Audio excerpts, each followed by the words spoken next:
They used to buy logs way up in Sodom, upriver about 12 miles, and drive them down through the rips above Trin Bridges.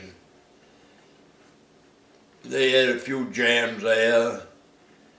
One jam that the river split right there one time, and there was two bridges, and the main channel was a further bridge, but their log drive crashed right into that bridge and jammed, and of course the water kept coming, the logs kept coming, and the bridge was driven right up out of the road.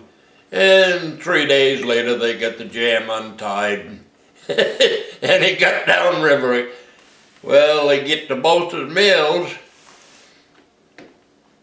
and it was good driving down the mill pond at Clark's Mill at Bolsters Mills.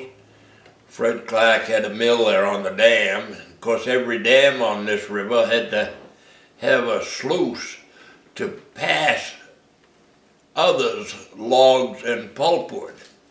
And that sluice was able to move all their logs right through, but last of it, Gramp used to skillfully float the boat right down through the sluice and into the water below. Well, his brother-in-law was Walter Whitman. He called him Whit. He said, Whit watched me all that time go so easy and do it. He said, well, I'll do it for you this time, Jess. So Gramp said, I let him. He said, but I told old George Killings, you better take a pick pole, go down below Clark's Mill, side the river there, in case Whit don't do so good, They think it's simple, but I'll tell you, water don't just flow flat going down that sluice. It humps up in the middle. Well, Whit started out over the sluice, and he fell off in the rise in the water in the middle of the stream, and he went down on the edge, and of course he went out the spout and in a 4 or 5 foot drop and tipped over. Well, George was down there with a pick pole and caught him right by the straps on his overalls and pulled him right ashore. He was cold but wet. But the boat kept going till they got it on the next dry rock downriver somewhere. But Whit didn't beg to do that again for him. There's a good picture of that dam you ought to see.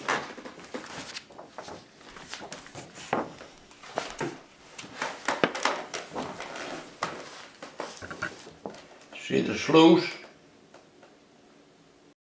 That's probably dumped out 4 or 5 feet above the lower river. See? Mm-hmm.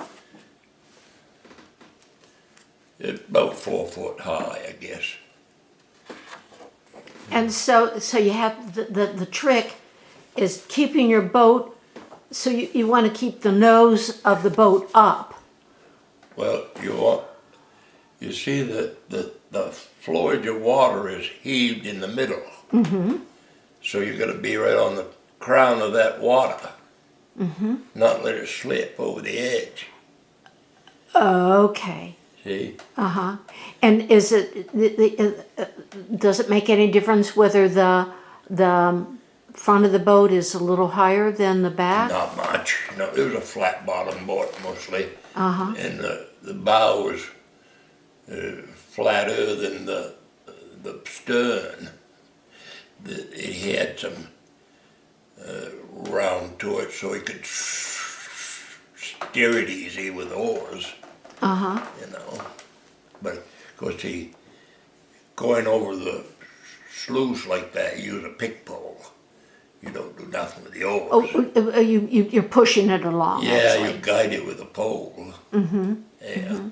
Now, I wonder how Jesse learned how to do that. Practice. You probably see a few struggles doing it. There were water drives, log drives, through the dam at Scribners Mills, which had a sluice. All dams had to have a sluice, like you see in there, to permit others to push wood through. And there was a few drives of logs went through Gramps. The last water drive was 1918, went down Crooked River and down through Eads Falls and into Songo River and Sebago Lake in 1918. And that's the last one. Yeah, that's what I'm told. Mm-hmm. Mm-hmm. But Grant had a drive in 1938. He brought logs down from Sodom. And years ago, he put his pet log driving PV, a nice one, in the top of his garage. He marked it. Last log drive, 1938. And do you have that PV? No, they stole it. Oh. Well, others was, nobody there or something. Somebody stole it. That was the year of the blowdown. I helped them drive log once over the rips above the cemetery on the Oakdale Cemetery. We put logs in the river just below that last house on the river road in 1947 or 8, 46, 45 or 46, up my last year in high school. There was logs on that landing right across from that last house, and I helped them push them through the rips that are below that landing. Mm-hmm. Yeah. So I had one experience of helping free them up on the jams down there. Ain't many of us left that can remember doing that. Right. But the last water drive in the state was 1976, and I saw that up in Skowhegan. It was pulpwood on the Androscoggin River.